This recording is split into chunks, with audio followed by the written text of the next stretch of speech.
दुख दुखी की सोई हुई सामर्थ्य को जगाता है और जड़ता का अपहरण कर सजगता प्रदान करता है। इतना ही नहीं, दुख मिली हुई सामर्थ्य के अभिमान का नाश कर उसके सदुपयोग में प्रवृत्त करता है। दुख का प्रभाव भाग 2। दुख का भोग तथा भय विकास में बाधक है। पूज्यपाद ब्रह्मलीन स्वामी शरणानंद जी महाराज कहते हैं,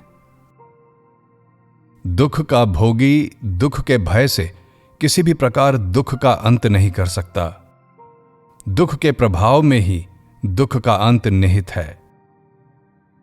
जीवन की वास्तविक मांग से निराश होने पर दुख का प्रभाव दुख के भोग में परिवर्तित हो जाता है। मंगलमय विधान से दुख जीवन की वास्तविक मांग की जिज्ञासा जागृत करने के लिए ही आता है। जिज्ञासा की जागृति सुख भोग की रुचि का नाश कर देती है, जिसके होते ही आए हुए दुख का प्रभाव स्वतः हो जाता है और फिर दुखी बहुत ही सुगमता पूर्वक दुख से रहित हो वास्तविक जीवन से अभिन्न हो जाता है। प्राकृतिक नियमानुसार अपने आप आए हुए दुख में मन बहलाकर उसे दबाने का उपाय भयंकर भूल है। दुख दबाने से मिटता नहीं, अपितु उत्तरोत्तर बढ़ता ही जाता है। इस कारण दुख का दबाना सभी के लिए सर्वदा अहितकर ही सिद्ध होता है। आए हुए दुख का प्रभाव सर्वांश में तभी संभव होगा जब दुखी दुख दबाने के लिए अपने को कामना पूर्ति के सुख में आबद्ध न करे, क्योंकि प्रत्येक कामना पूर्ति का सुख नई कामनाओं का जन्मदाता है। परंतु बेचारा मानव यह भूल जाता है कि कामना पूर्ति से आया हुआ सुख भी पराधीन बनाकर चला जाएगा।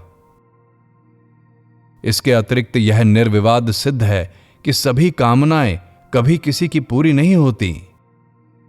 अंत में कामना आपूर्ति का दुख ही शेष रहता है।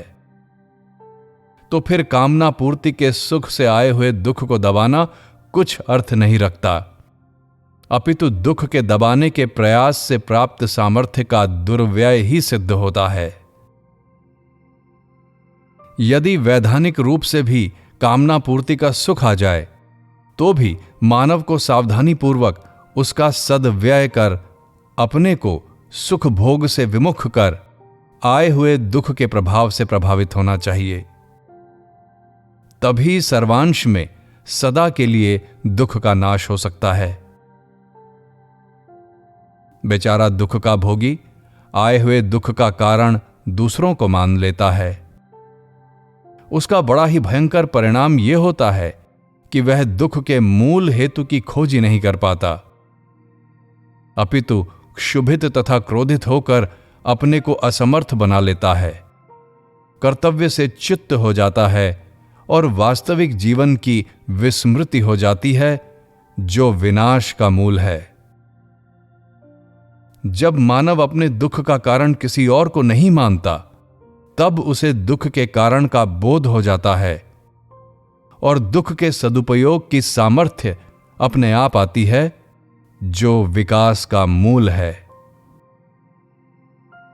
दुख का भोगी दुख के भय से भयभीत होकर भिन्न भिन्न प्रकार के अप्राकृतिक उपायों द्वारा दुख को दबाने का प्रयास करता है, परंतु परिणाम में उत्तरोत्तर दुखों की वृद्धि होती रहती है। इतना ही नहीं, वह वास्तविकता से निराश होने लगता है। उसमें सुख भोग की तीव्र भूख उत्पन्न हो जाती है, जो उसे अकर्तव्य में प्रवृत्त करा देती है। सुख के भिखारी में चेतना नहीं रहती। वह दूसरों को दुख दे देकर सुख भोगने का अभ्यासी हो जाता है, जो कर्तव्य विज्ञान के सर्वथा विपरीत है।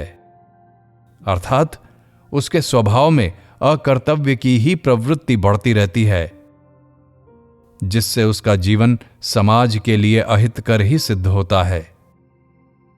इस दृष्टि से अप्राकृतिक ढंग से दुख का दबाना सर्वथा त्याज्य है।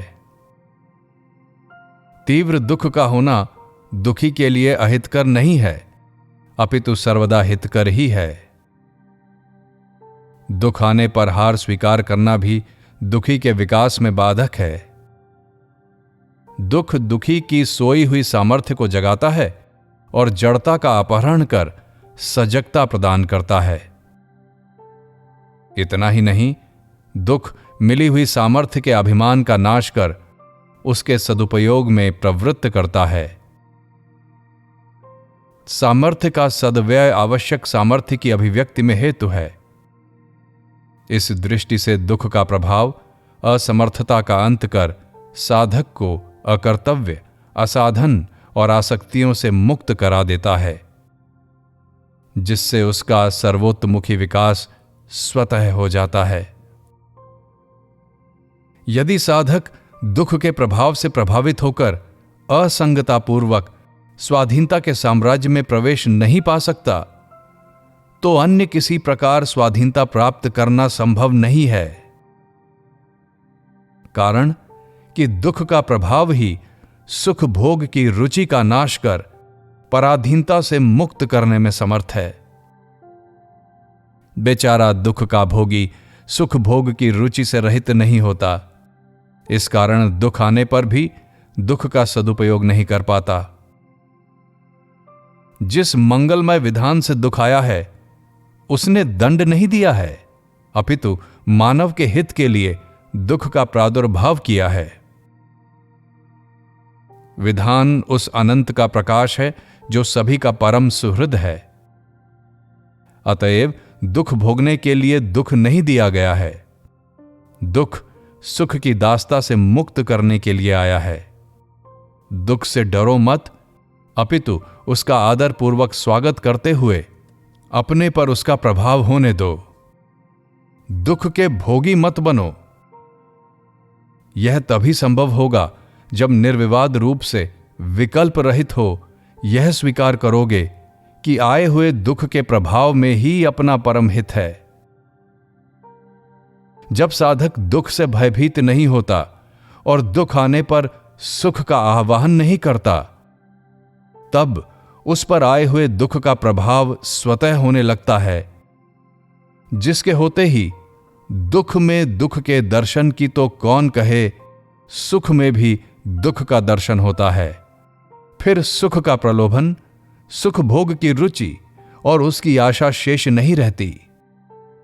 इनके मिटते ही अपने आप उत्पन्न हुई वस्तु, अवस्था, परिस्थितियों से असंगता आ जाती है, जो पराधीनता का अंत कर स्वाधीनता से अभिन्न करने में समर्थ है। जब तक साधक सुख के महत्व में आबद्ध रहता है, तब तक दुख से भयभीत होता है, और जब तक दुख से भयभीत रहता है, तब तक सुख का आवाहन करता रहता है। यद्यपि आह्वान करने मात्र से सुख मिल नहीं जाता, परंतु फिर भी बेचारा सुख का भिखारी सुख के चिंतन में ही लगा रहता है और यह भूल जाता है कि जब आया हुआ सुख भी अपने आप चला गया तो अप्राप्त सुख की आशा से क्या लाभ होगा। सुख मांगने से नहीं मिलता, विधान से अपने आप आता जाता है। उसके लिए प्रयास प्राप्त सामर्थ्य का दुर्व्यय ही है और कुछ नहीं। दुख का प्रभाव होने पर प्राप्त सुख का सद्व्यय हो जाता है और अप्राप्त सुख की कामना नहीं रहती। प्राप्त सुख के सद्व्यय से ही मानव समाज के ऋण से मुक्त हो जाता है। अप्राप्त सुख की कामना के त्याग से साधक विश्राम पाता है। इस दृष्टि से प्राप्त सुख के सद्व्यय में परहित और उसकी कामना के नाश में अपना हित है। सुख जैसी वस्तु का संग्रह करना, उसका दास होना, उसका भोगी होना किसी के लिए भी हितकर नहीं है।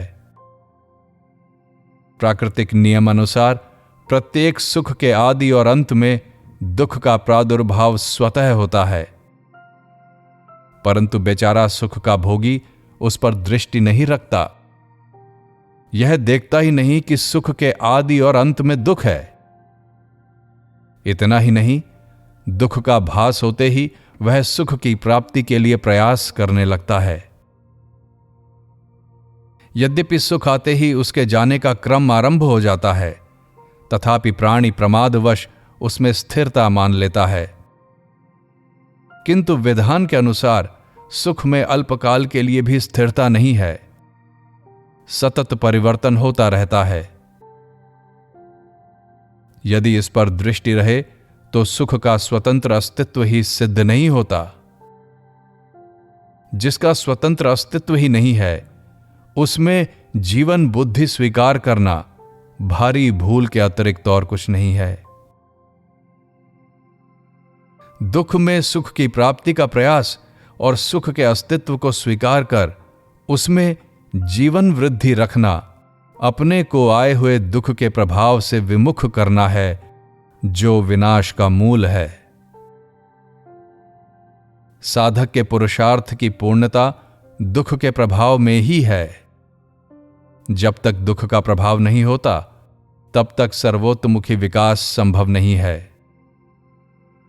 आई हुई अनुकूलता नहीं रहेगी। उसका उपयोग पर सेवा में करना, दुख के प्रभाव को जीवित रखना है। किंतु अनुकूलता अपने लिए है, यह प्रमाद दुख का प्रभाव नहीं होने देता।